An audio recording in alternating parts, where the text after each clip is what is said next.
Miss হবে না আপনার পছন্দের টিভি শো। দেখুন জি5 অ্যাপে একদম ফ্রি।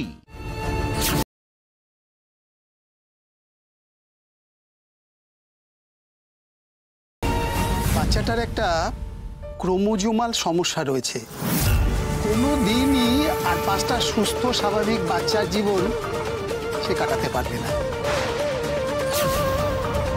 এই ধরনের বাচ্চারা পরবর্তীকালে ডায়াবেটিক হয়ে পড়ে, আর সেখান থেকে একের পর এক অর্গানগুলো ড্যামেজ হতে পারে। আমরা এই অসুস্থ বাচ্চা কোনোভাবেই অ্যাকসেপ্ট করব না।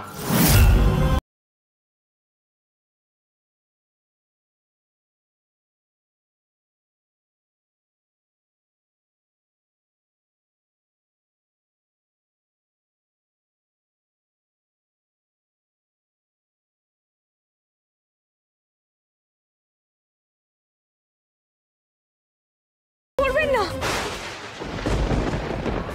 চেঁচে পড়ে ওর কেন দেখতে নিতে যাবো আমি? বোকা ভেবেছো আমাকে?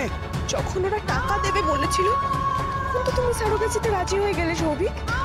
আর আজ যেই এই অসহায় বাচ্চাটার দায়িত্ব নেওয়ার প্রসঙ্গ উঠলো তখন পালিয়ে যাচ্ছ। বেশ করেছি, পালাচ্ছি। তোমাকে আর আমি একবার জিজ্ঞেস করব, তুমি কি চাও? আমাকে নাকি আধমরা বাচ্চাটাকে? মা যখন হয়েছে, মাতৃত্বের যন্ত্রণা যখন পেয়েছি, তখন মাতৃত্বকেই বেছে নিলাম।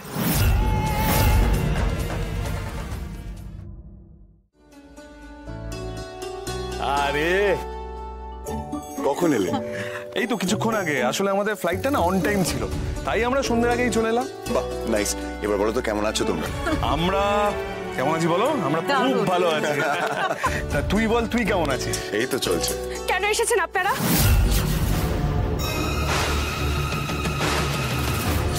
কি হয়েছে? কাকে কি বলছো? এই মধুবনী, কি হয়েছে? মধুবনী কি?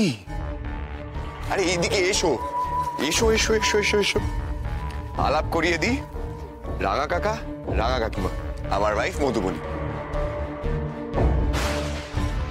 আমি বলতে চাইছিলাম যে আপনারা কখন এসেছেন? মানে এখনো এখানে বসে আছেন, রেস্ট নিলে হতো না?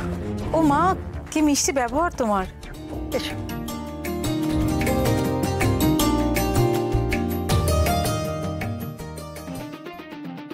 মিহি, মিহি এদিকে চলে এসো, বিরক্ত করো না। এ কি? না না, বিরক্ত করবে কেন? শি সো সুইট, মিষ্টি একটা মেয়ে। মাম্মা মাম্মা, আমার তো রাগা ঠামের সঙ্গে খুব ভাব হয়ে গেছে। রাগা ঠাম খুব ভালো, আমাকে অনেক গিফট দিয়েছে জানো তো। এই কোন পরীক্ষার মুখে ফেললে তুমি আমায় ঠাকুর? ওনারা হয়তো আমায় চিনতে পারছেন না, কিন্তু আমি তো জানি ওনারা কারা। মিহির আসল বাবা মা, তারা অসুস্থ বলে বাচ্চাটাকে গ্রহণ পর্যন্ত করেননি। এত বছর পরে কেন তারা আমার আর মিহির জীবনে এভাবে ফিরে এলো? কেন? ওরা কি সব জেনে শুনে এসেছে?